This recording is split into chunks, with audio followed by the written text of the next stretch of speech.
자, 이제 세상을 사랑하지 말라. 오늘 아마 7번째 시간이 될 것 같은데, 그래서 오늘은 제 4장입니다. 세상은 나에 대하여 이미 못 박혔음. 못 박혔다. 이 말씀은 사도 바울이 갈라디아서에서 하신 말씀인데, 이제 오늘 그러한 말씀으로의 이 장을 한번 보겠습니다. 자, 본문 들어가 봅니다.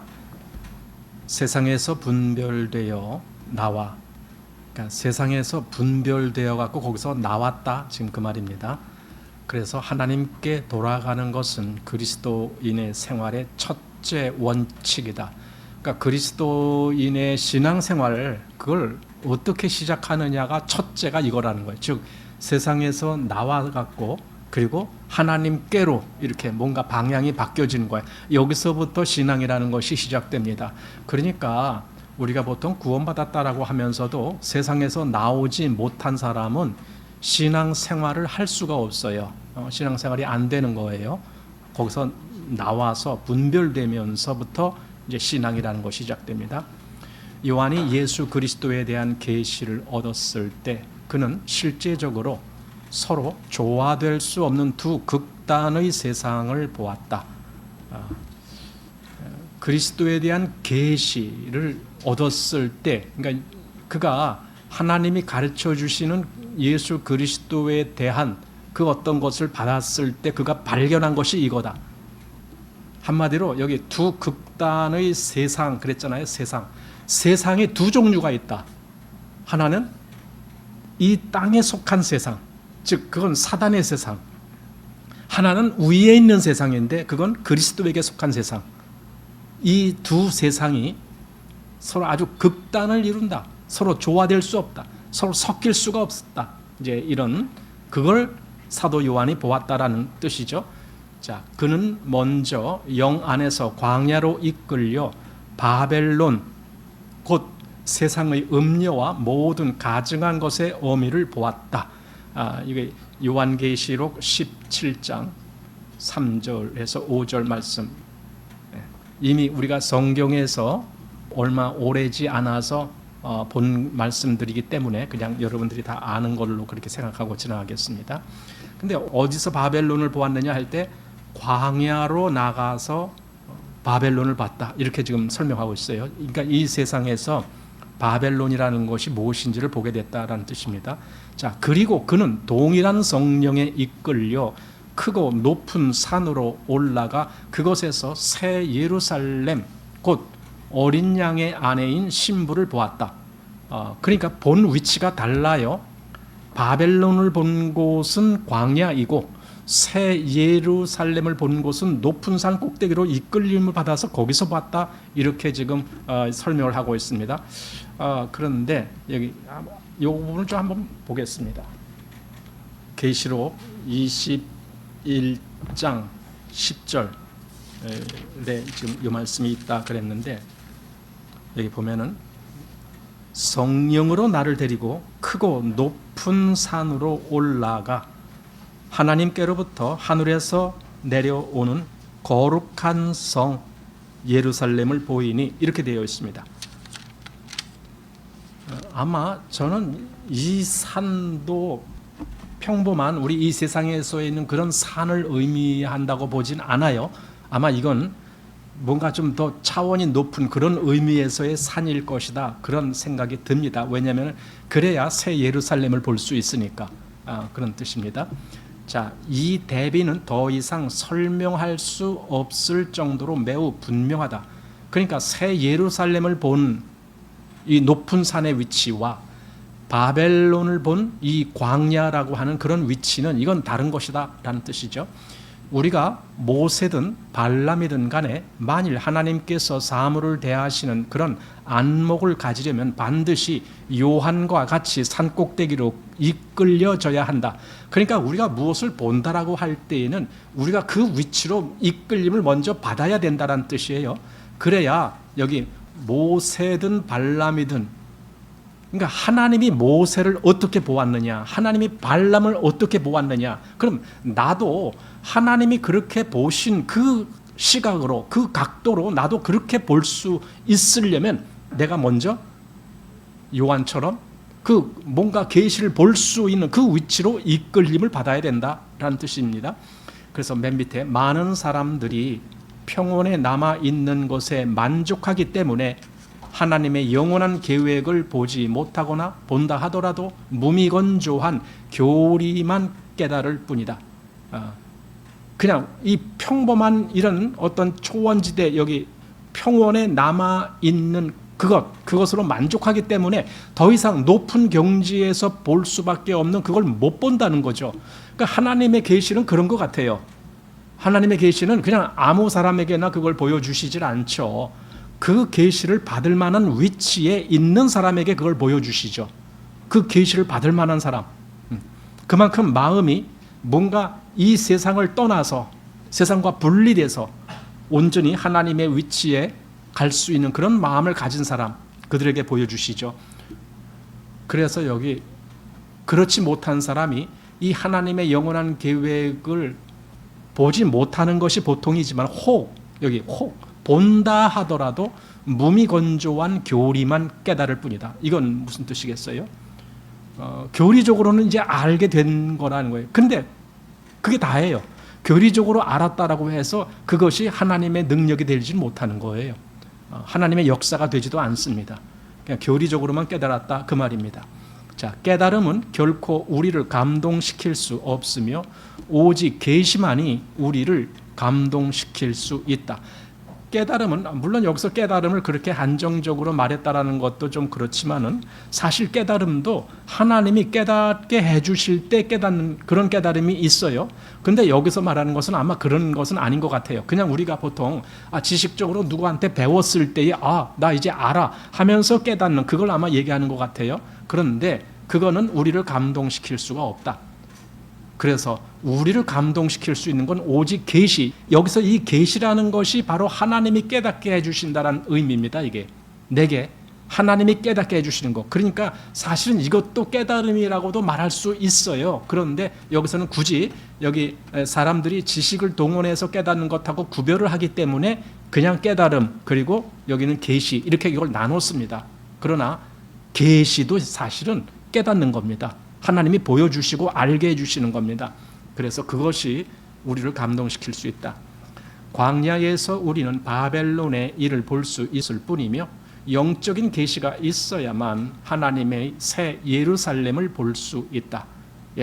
새 예루살렘은 영적인 계시로라야만. 아까 요한은 그래서 그걸 높은 산에 올라가서 즉 영적인 계시를 받는다라는 그것을 말하자면 가시적인 차원으로 높은 산 위에 올랐다 이런 식으로 해석을 한 거죠. 자, 일단 우리가 이것을 보면 우리는 결코 예전과 같지 않을 것이다. 뭘 보면은 예전과 같지 않다고 하는 겁니까? 하나님이 주시는 그 계시. 그래서 사도 요한이 보았듯이 새 예루살렘을 보는 것 같은 그런 하나님의 계시를 받는다라면 예전과는 다를 거다 이렇게 되는 겁니다.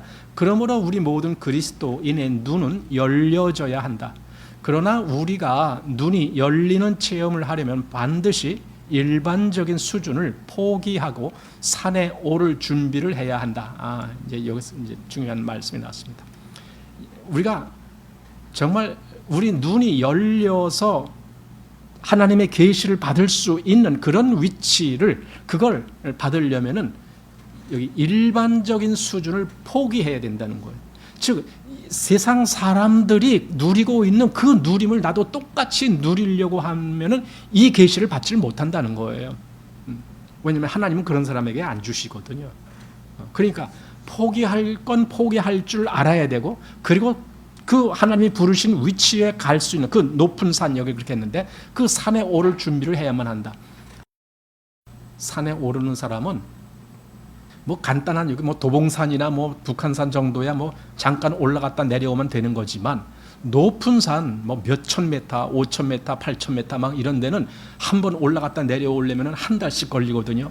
그러면은 그 무슨 기지라고 하나요? 그 뭐라 그래야 돼? 제1 무슨 베이스 캠프가 있고 그다음에 뭐 전진 캠프가 있고 1캠프, 2캠프 이렇게 있고 그런 걸 자꾸 만들어 가요. 왜냐면은 한 번에 다 지고 가지 못하기 때문에 그 짐을 거기다 내려놓는 거고서 잠깐 머물기도 하고 그러는 겁니다. 또 무슨 뭐 위험한 일기가 되면 거기 피하기도 하고 그게 이제 캠프인데 그런 캠프에 있습니다. 그리고는 이제 최종적으로 한 제3 캠프까지 하고 거기서 이제 오늘은 정상을 밟는 날이다.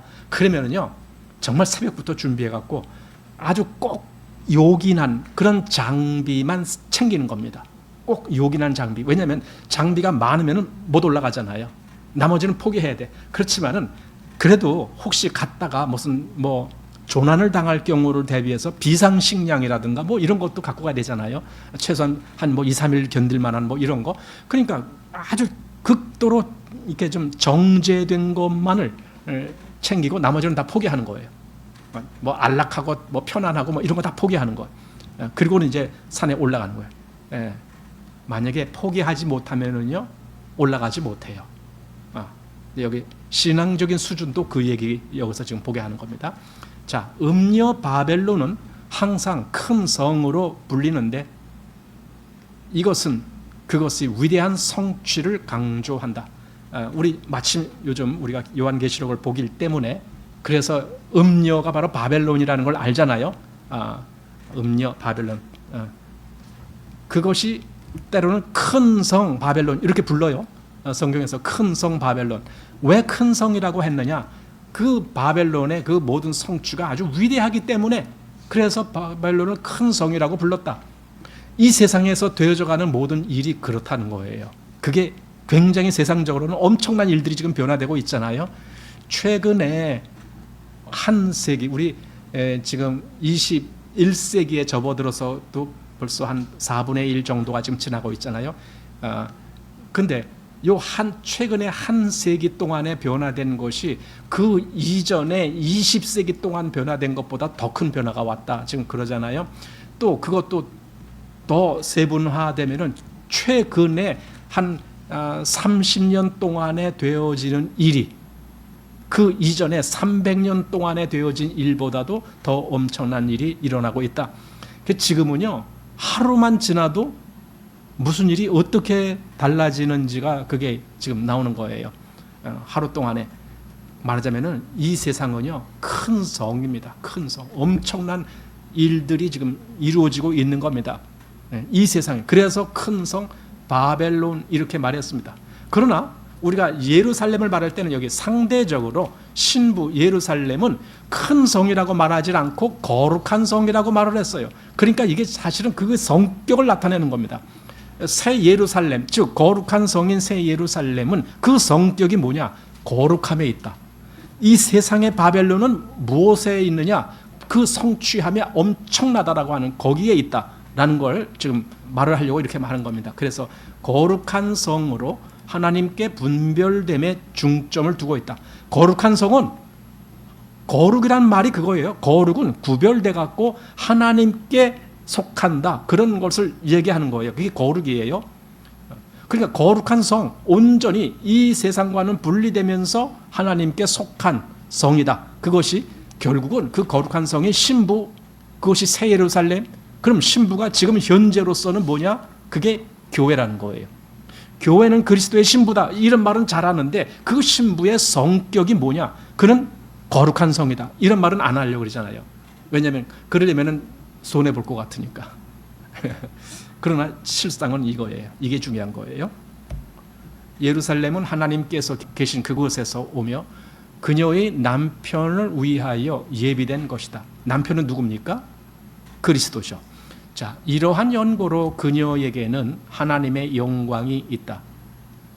이것은 우리 모든 사람이 체험할 일이다.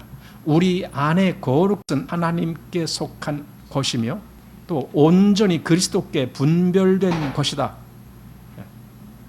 그게 우리 안에 있어요. 우리 마음에 있어요. 내면적인 문제입니다. 이게 여기에 법칙은 근원이 하늘에 속한 것만이 하늘로 돌아갈 수 있다는 것인데 왜냐하면 이것 외에는 거룩한 것이 없기 때문이다. 잘 보세요. 이 법칙 또는 원칙 뭐 그렇게 말하는데 근원이 하늘에 속한 것만 하늘에 돌아갈 수 있다 이겁니다. 여러분, 우리가 하늘나라에 가는 것은요, 그래서 가능한 겁니다. 왜냐하면 우리가 받은 생명은 하나님께로부터 받은 생명이에요. 그래서 우리가 하나님께로 갈 수가 있는 거예요. 그 생명이 없으면 못 가죠. 자, 우리가 만일 이 거룩한 원칙을 포기한다면 즉시 바벨론 안에 있게 된다.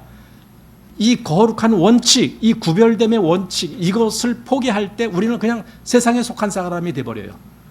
근데도 자기는 나 그리스도인이다라고 말할 수 있을 거예요. 뭐 그렇게 말하지만은 문제는 그게 하나님께 무슨 의미가 있느냐고요. 하나님이 이미 그 사람을 세상에 속한 사람으로 그렇게 분류하고 있는데 그가 나 하나님께 속했어요라고 아무리 떠든들 무슨 의미가 있겠는가 그겁니다.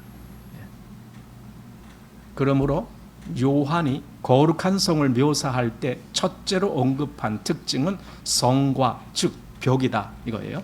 성에는 하나님께서 출입하시는 문도 있지만 요한은 먼저 성곽을 언급했다. 내가 다시 말하지만 이것은 분별이 그리스도인의 생활이 첫째 원칙이 되기 때문이다. 이렇게 됐습니다. 여기 성곽, 그러니까 예루살렘 성의 그 성곽을 말했거든요. 성곽, 이건 말하자면 벽이란 말이에요. 그리고 그 성곽은 저 바깥과 안을 구별해주는 그 경계선이 되는 겁니다. 그런데 그게 결국 뭘 뜻하는 거냐? 여기 분별, 경계가 있어야 분별이 되잖아요. 각 나라 간에도요. 그 경계가 있잖아요. 우리하고도 저 북한하고도 그 경계선이 있잖아요. 그걸 보고 뭐라고 그래요? 그 휴전선이라고 부르나요? 뭐 그게 있어요. 그리고 뭐 앞뒤로 2km씩 해서 여기는 비무장으로 우리가 하자. 왜냐하면 무기를 너무 많이 하면 싸우기 쉬우니까 싸움을 피하기 위해서 비무장으로 하자. 그래서 그걸 DMZ 그렇게 말하죠. DMZ, Demilitarized Zone, Demilitarized Zone, DMZ 이렇게 말합니다. 그 경계선이 있다고요. 그래서 경계선을 함부로 넘지 못하고 함부로 오지 못하고 뭐 그렇게 되는 거잖아요. 근데 신앙인에게도 이 분별선이 있어야 된다는 거예요. 세상과 구별되는 선이 있어야 된다는 겁니다. 여러분, 우리는 어떻습니까? 우리도 구별됩니까? 우리도 세상과 구별됐습니다. 나는 세상과 구별된 사람입니다. 그렇게 말할 수 있습니까? 하나님께서 만일 그분의 성이 그날에 그러한 분량과 영광에 이르기를 원하신다면 오늘날 우리는 반드시 사람의 마음 안에 그 성곽을 쌓아야 한다.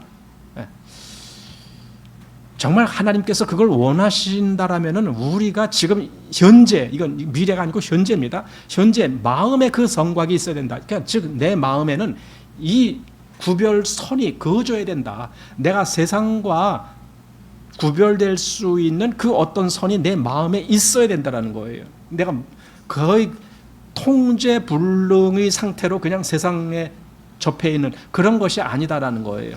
이 선이 그어져야 된다. 실제적으로 말한다면 우리는 반드시 하나님께 속한 모든 것을 귀하게 여겨야 하며 바벨론에 속한 모든 것을 거절하고 떠나야 한다는 것이다. 바벨론은 세상을 의미하는 거예요. 그래서 세상에 속한 모든 것은 거절할 마음이 있어야 된다. 여기서 이제 중요한 것이 있어요. 세상에 속한 바벨론에 속한 것을 거절한다라고 하니까 그럼 예를 들어 우리가 사용하는 어떤 물질, 여러분 물질이 그게 바벨론에 속한 것인가? 아니면 하나님께 속한 것인가? 이건 잘 구별을 해야 돼요.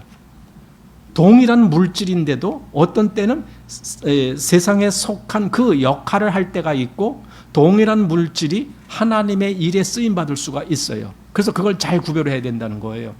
내가 어떤 마음으로 그 일을 하는가? 내가 어떤 마음으로 그 물건을 사용하는가? 예를 들어 돈을 사랑함이 일만하게 뿌리다 이런 말씀이 성경에 있어요.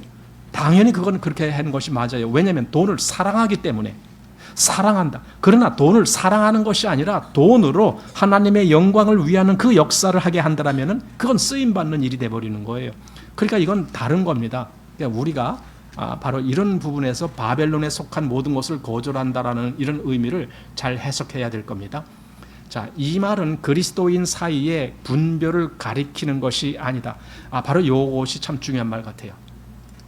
그리스도인들 사이의 분별, 이게 뭐냐면 너 잘났고 나 잘났고 하는 그렇게 떠드는 겁니다. 뭐 네가 더 뭐 옳아, 또 네가 더 틀렸어 이런 거 자꾸만 그리스도인들 안에서 이 분별을 하는 것이 그게 과연 옳으냐라는 문제입니다. 그게 아니라 진짜 우리가 분별할 것은 세상과 우리를 분별해야지 왜 같은 그리스도인들끼리 그걸 분별하느냐, 지금 이 말이거든요. 우리 형제들에 대하여 설령 우리가 어떤 때는 그들이 행한 어떤 일에 참여할 수 없다 할지라도 우리는 감히 그들을 단절시킬 수 없다. 즉 우리는 더 이상 너희들과 이제는 교류 안 해 하고 딱 끊는, 이게 단절이거든요. 그렇게 하면 안 된다라는 거예요.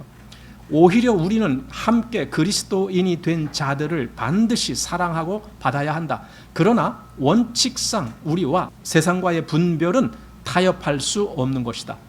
진짜 구별되고 분별되어야 될 그 대상은 세상이라는 것이지, 그리스도인, 어떤 그리스도인은 신앙 성장을 잘 못하고 뭔가 좀 낮은 위치에서 겨우겨우 이렇게 뒤따라오는 그런 사람들도 있을지 몰라요. 그런다라고 해서 그런 사람들과 우리가 선을 그으면 안 된다라는 거예요.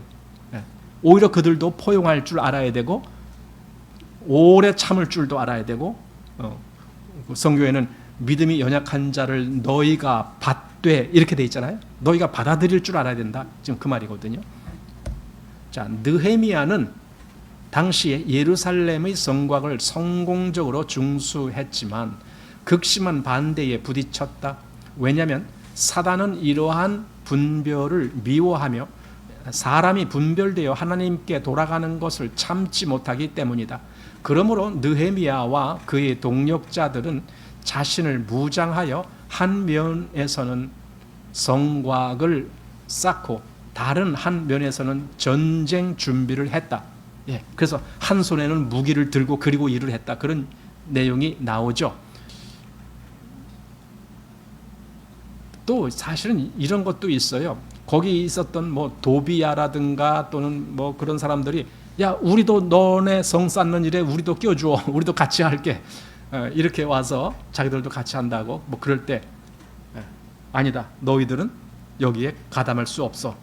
하면서 단호히 거절했던, 그랬더니 그 거절함을 받았다라고 그들이 오히려 이제는 반대로 공격을 해오죠. 그래서 막 누구 어떤 왕한테 막 상소문을 올려갖고 여기 어떤 사람들이 예루살렘에 와갖고 뭐 지들 뭐 하고 있습니다. 근데 이들이 좀 더 힘이 세지면 당신 나라 반기될 겁니다. 막 이렇게 모함을 하면서 막 그렇게 하면서, 그래서 그 일을 그치게 하고 막 그런 일들도 있어요. 어쨌든 구별한다라는 거예요. 우리는 세상과는 구별해야 된다. 자, 이것은 우리가 거룩히 분별되고 잘 예비되기 위해 지불해야 하는 대가다. 대가.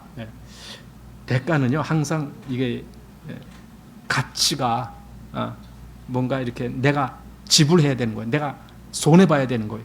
그런 것을 과연 지불할 수 있겠느냐 이거예요. 손해 안 보려고 생각하는 사람이 과연 신앙생활을 할 수 있을까? 세상적으로 손해 안 보려고 하는 사람이 과연 하나님을 따라갈 수가 있을까? 사실 하나님을 따라가는 사람, 그리스도를 따라가는 사람은요, 세상에 있는 걸 다 내려놔야 따라가게 돼요. 근데 손해 안 보려고 하는 사람은 그 길 못 가요. 세상적으로는 얼마든지 이 일이 하나님의 일이라면 난 세상적으로 얼마든지 손해 보는 것도 내가 얼마든지 감당할 수 있다. 이런 마음이 있어야 돼요. 그래야 그가 하나님을 따를 수 있어요. 그 짐 엘리엇이 그 책에 보면은 여러 가지 이제 일을 하는데, 그가 대학교 졸업하고 이제 여러 가지 일, 어디서 뭐 오라고, 어디서 1년 동안 우리 학교 와서 강의 좀 해달라고 막 이렇게 요청하는. 그러니까 사실 그때쯤 되면 어디서 직업 하나 얻는 거가 쉽지 않잖아요. 그래서 가면은 최소한 1년 말하자면 수입이 들어오잖아요. 그러니까 어디 가서 좀 강의 좀 해달라고 하는데, 근데 짐 엘리엇이 거절해요. 그러면서 그 뒤에 한 말이, 자기는 어떤 일을 결정할 때에 제일 첫째 되는 기준이 뭐냐? 이게 과연 하나님의 일인가? 이게 과연 하나님의 영광을 위한 일인가? 그것이 첫째다. 나머지는 다 그 후다. 그 기준으로 자기가 일을 한다. 그러면서 그거 거절한 일을 참 잘했다라고 그렇게 자기가 스스로에게 그렇게 얘기하는 걸 보게 돼요. 왜냐하면 그는 지금 하나님의 일을 하기 위해서 준비하고자 하는 그 단계에 있는 것인데, 어디 가서 강의하다 보면 거기 빠지다 보면 거기에 온 정신을 집중하다 보면 하나님의 일을 소홀히 할 수밖에 없기 때문에, 그래서 그가 거절한 것을 너무 잘했다 이렇게 얘기하는 걸 보게 돼요. 자, 여기서 그 대가를 지불해야 된다라고 하는 그런 내용 있습니다. 지금도 사실이죠. 그런 거 있죠. 왜? 아까도 말했지만 차별금지법, 교회에서는 그걸 반대하고 있는데, 차별금지법을 반대라면요, 그것 때문에 싫어하는 사람들이 많을 거다라고 난 생각해요. 차별금지법, 그걸 옹호했던 사람들, 또는 뭐 그런 뭐 동성애자라든가 뭐 성전환자라든가 그 대상자는 물론이거니와 자기가 동성애자는 아니라 할지라도 그걸 지지하고 그걸 따르는 어떤 사람들로부터 많은 공격을 받을 거다라고 생각이 되져요. 그게 대가예요. 우리로서는. 우리는 때때로 우리가 하나님의 길을 가려고 할 때에 우리에게 오는 핍박이 있을 때 그걸 대가라고 생각하셔야 돼요. 내가 치루어야 될 대가. 그런 대가를 치룰 마음이 없다라면 우리는 그 길 못 가는 겁니다. 우리는 반드시 건축해야 한다. 에덴 동산에서는 원수를 밖에 가둘 사람이 만든 벽이 없으므로 사탄이 들어올 수 있었던 것이다.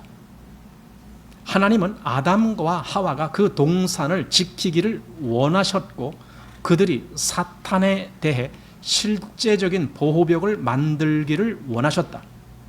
그래서 어떻게 말씀했느냐면 창세기 2장 15절에 여호와 하나님이 그 사람을 이끌어 에덴 동산에 두사 그것을 다스리며 지키게 하시고, 이렇게 되어 있어요. 지키라는 거예요. 지키라는 거. 즉 어떤 외부의 침입자가 있다라는 걸 이렇게 간접적으로 알려주시면서 너는 반드시 지켜야 돼. 그것을 지킨다는 것은 결국 너는 내 말에서 떠나지 말아야 돼.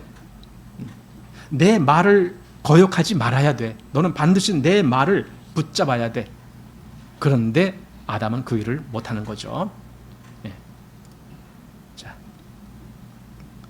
하나님은 오늘날 그리스도로 말미암아 그분이 구속한 사람의 마음 안에 승리하신 사실로 인해 사단이 결코 들어올 수 없는 에덴 동산을 계획하셨다. 물론 이제 이렇게 표현하면 사람들이 자꾸만 에덴을 옛날 에덴 동산 그걸 생각하려고 하는데 그게 아니라 이렇게 악이 침투하지 못하도록 하는 그 동산, 그런 의미에서 에덴 동산. 하나님이 아담에게도 그걸 원하셨는데 아담은 지키질 못했죠.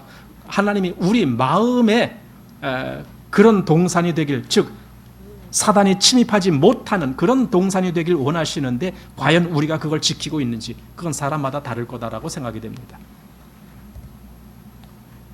무엇이든지 속된 것이나 가증한 일 또는 거짓말하는 자는 결코 그리로 들어오지 못하되 오직 어린 양의 생명책에 기록된 자들 뿐이니라.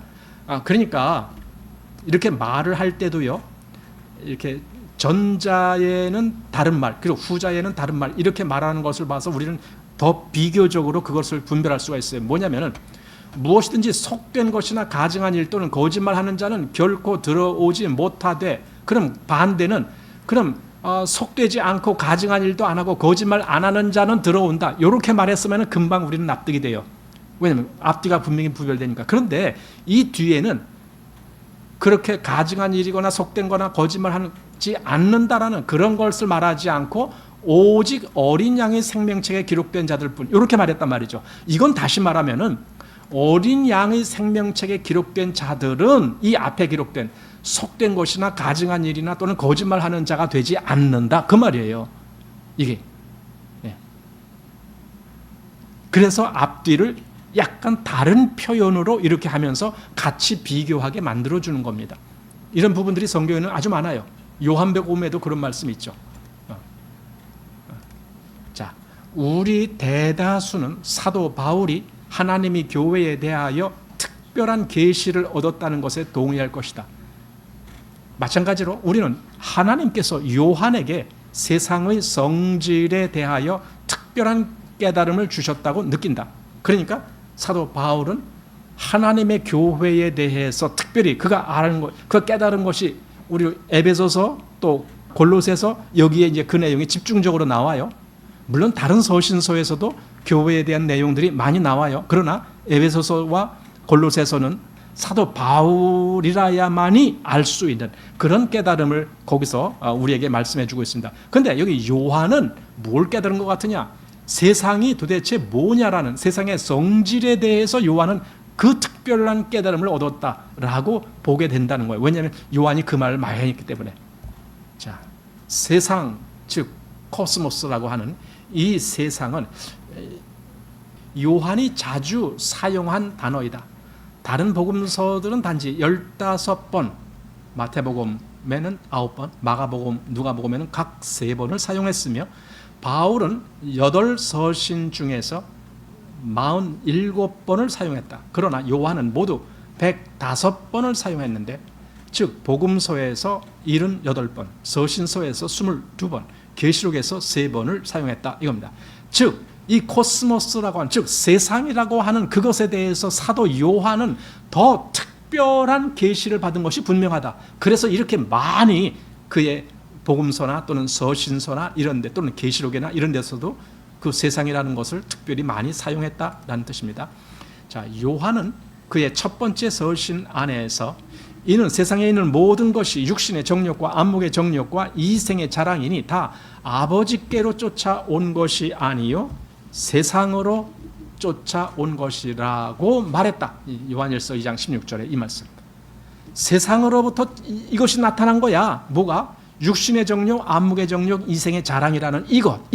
그러니까 육신의 정욕이라는 것에 속한 것이 또 뭐고, 안목의 정욕이라는 것이 또 뭐고, 그리고 이생의 자랑이라는 것이 또 거기에 뭐가 속한 거냐, 이걸 알면은 사실은 우리가 접하는 거의 대부분이 다 거기에 속해요.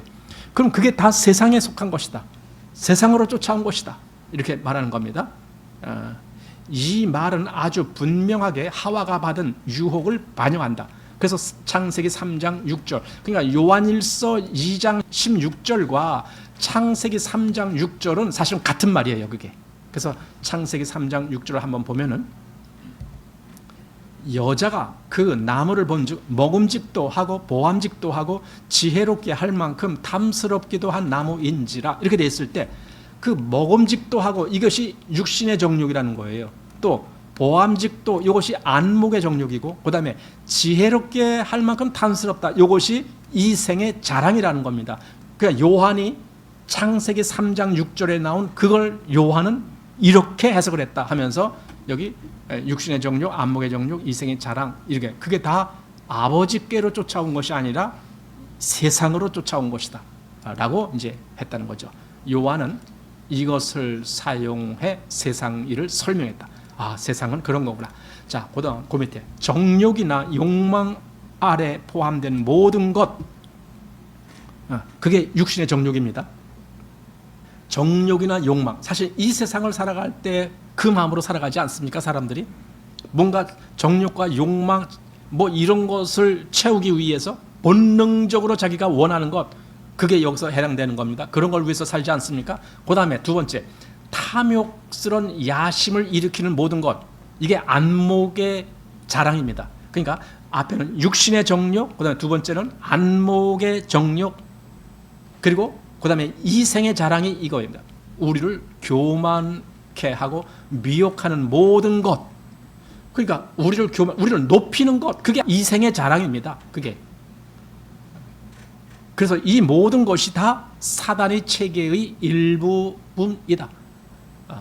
육신의 정욕, 안목의 정욕, 이생의 자랑, 그게 다 사단에게 속한 것이다. 아마도 그 중에 앞의 두 항목은 더 이상의 설명이 필요치 않은 것이겠지만, 그냥 앞에 두 항목이 뭡니까? 여기 정욕이나 욕망, 또 탐욕스러운 야심, 이런 것에 대해서 그거 금방 우리는 사단에게 속한 것이다 이렇게 알고 있을 거지만, 세 번째가 뭐예요? 우리를 교만케 하고 미혹하는 모든 것. 이거 그러니까 교만케 한다는 말이 뭐냐면 우리를 스스로 높아지게 만드는 거예요. 그런데 그 세 번째 것, 우리는 셋째 항목을 자세히 볼 필요가 있다 하면서 여기서 설명하는 거예요. 우리 안에서 교만케 하는 모든 것은 세상적인 일이다. 출세, 부, 성공과 같은 것은 세상에서 환영받는 것이다. 사람이 성공을 영광으로 삼는 것은 정당한 것이다. 그러나 요한은 이러한 성공의 느낌을 가져오는 모든 것이 다 세상으로부터 온 것이라고 말한다. 예. 여기 사람이 성공을 영광으로 삼는 것은 정당한 것이다. 이건 세상 사람들에게는 당연한 것이다라는 뜻이에요. 누구든지 세상에 속한 사람은 성공을 위해서 살아가요. 왜 열심히 공부합니까? 성공을 위해서. 왜 잠 안 자고 열심히 뭘 일을 합니까? 성공을 위해서. 성공한 사람들의 그런 방송을 가끔 들을 때가 있어요. 그래서 뭐 그때 어려웠을 때 어떻게 했느냐? 성공을 위해서. 여러분 그 전에 누굽니까? 백종원이라는 분 있죠. 그분이 이렇게 음식점 여기저기 돌아다니면서 뭐 하는데 한 번은 저기 어디야? 저 홍제역인 데서 조금 올라가면 포방터 시장이라는 데가 있어요. 혹시 아실지 모르겠어요. 거기 저 북한산 거기 가기 전에 포방터 시장이라고 있는데 거기에 유명한 그 돈가스 집이 있었어요.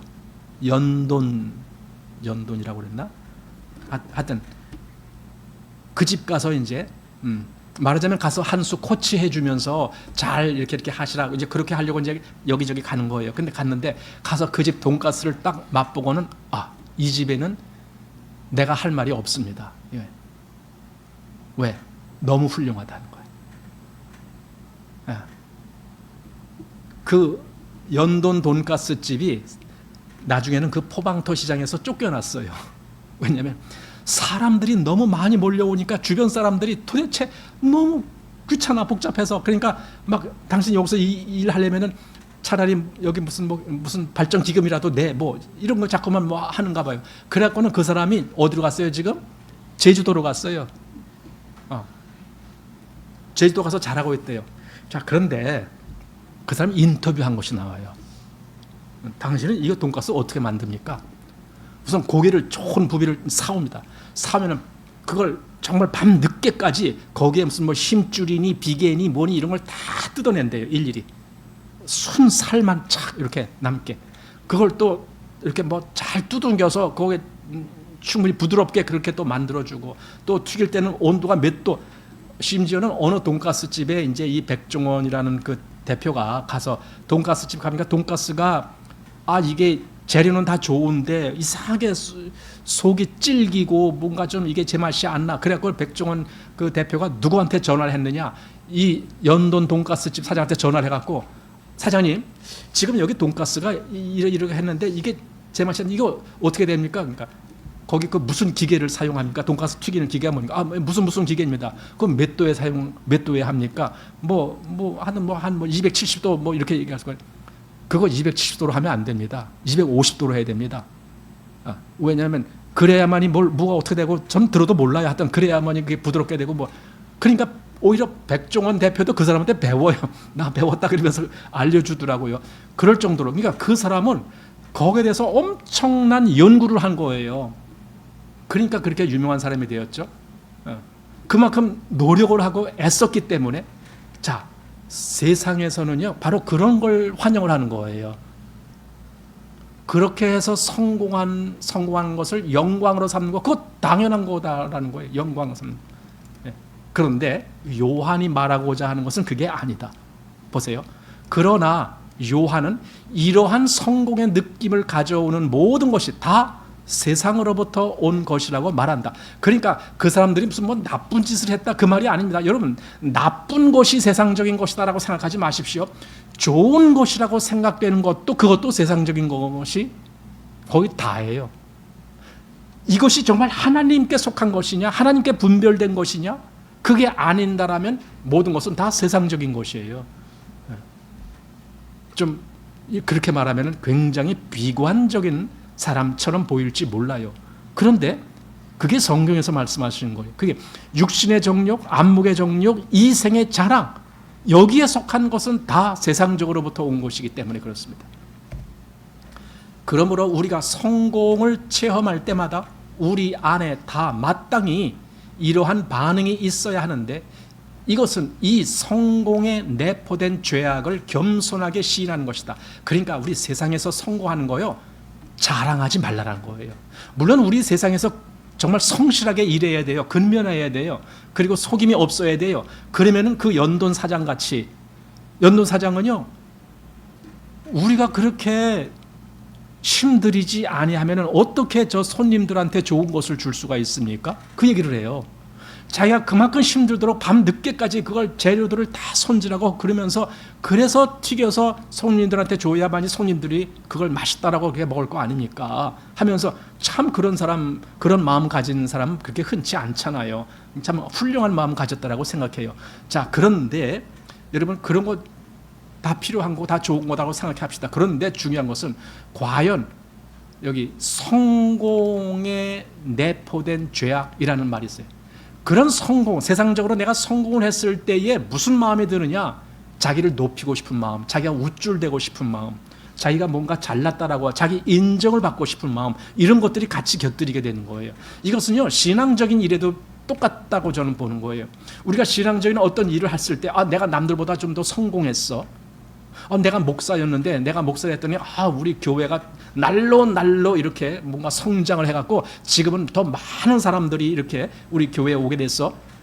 이런 순간 내 마음은 얼마든지 높아질 수가 있어요. 그 높아진 경험을 한 장본인이 누군가? 다윗이에요. 언제 그랬어요?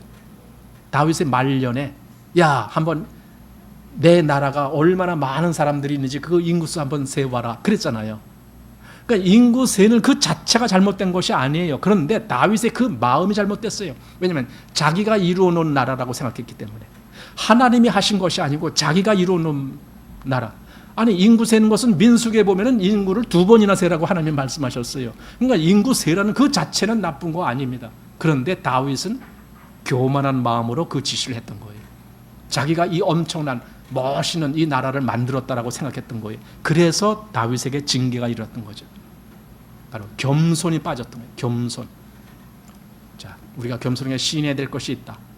이것은 우리가 마땅히 모든 일에 실패해야 한다는 말이 아닙니다. 그러니까 실패해야만이 겸손을 맛본다가 아니라 성공하면서도 겸손을 배워야 된다 그 말이에요. 왜냐하면 우리는 성공할 때마다 세상의 체계를 어느 정도 만지기 때문이다.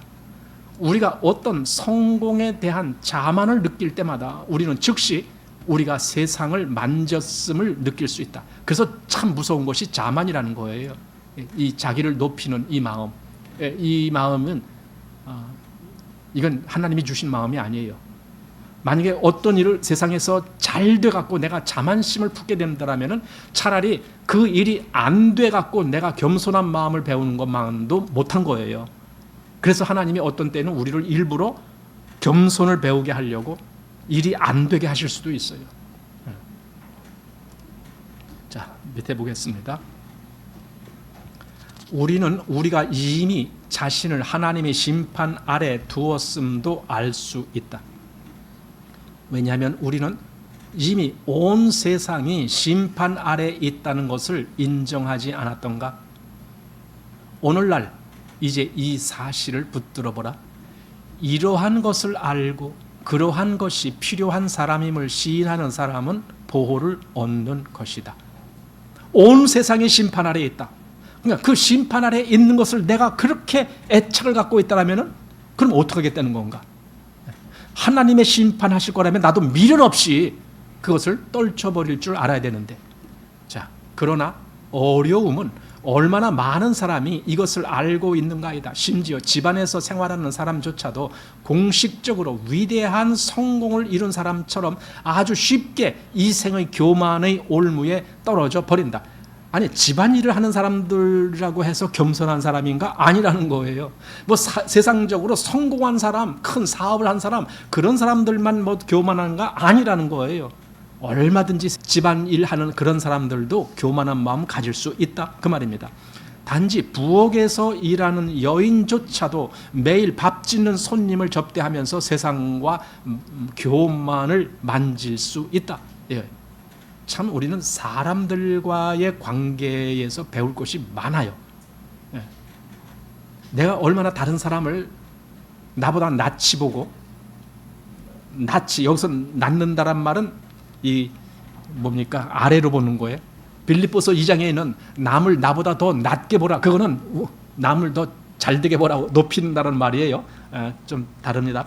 그러니까 남을 얼마나 이렇게 낮이 보고 그리고 얼마나 나를 높이 높이려고 하는 그런 마음을 가졌던가? 그게 다 세상적으로부터 온 거라니까요. 그게 교만이고, 하나님께 영광이 돌아가지 않는 모든 것은 다 헛된 영광이다. 기이한 것은 보잘것없는 성공조차도 헛된 영광을 낳을 수 있다는 것이다.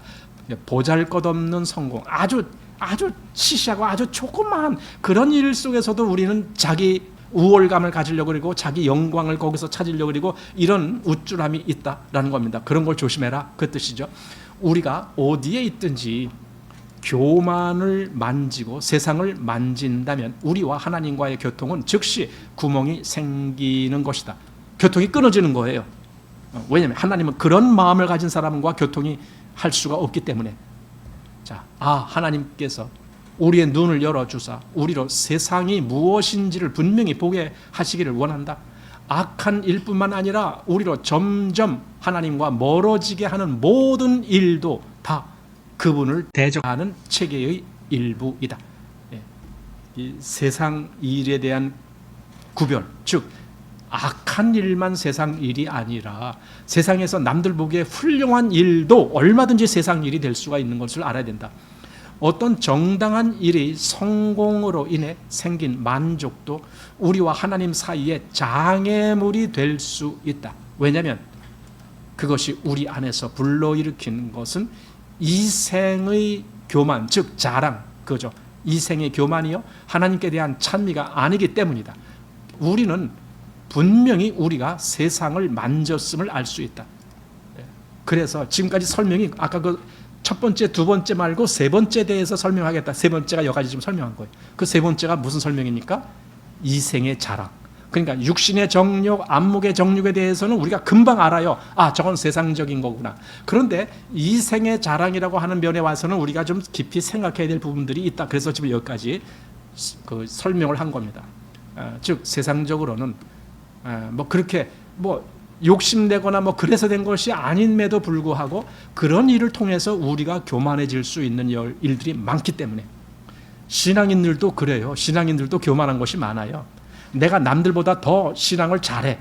남들이 경험하지 못한 걸 나는 경험했어.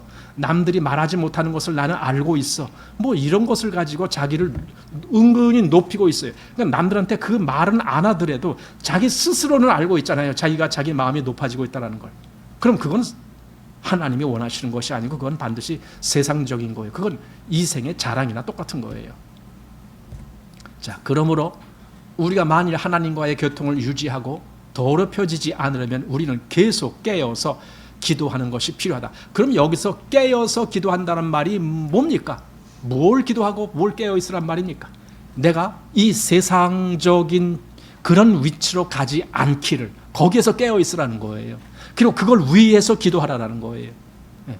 그래서 결국은 아까 앞에서 그걸 구별되면서 하나님께로 가는 것을 거룩이다라고 말을 했던 거예요. 그러니까 내가 이 세상에 속하지 아니하고 하나님께 거룩한 존재로 그렇게 살아갈 수 있도록 하나님, 나를 좀 그렇게 붙잡아 주십시오. 내가 연약하기 때문에 자꾸 넘어집니다. 그러니 하나님, 나를 좀 붙잡아 주십시오. 이런 기도를 하면서 하나님께 손을 내미는 거죠.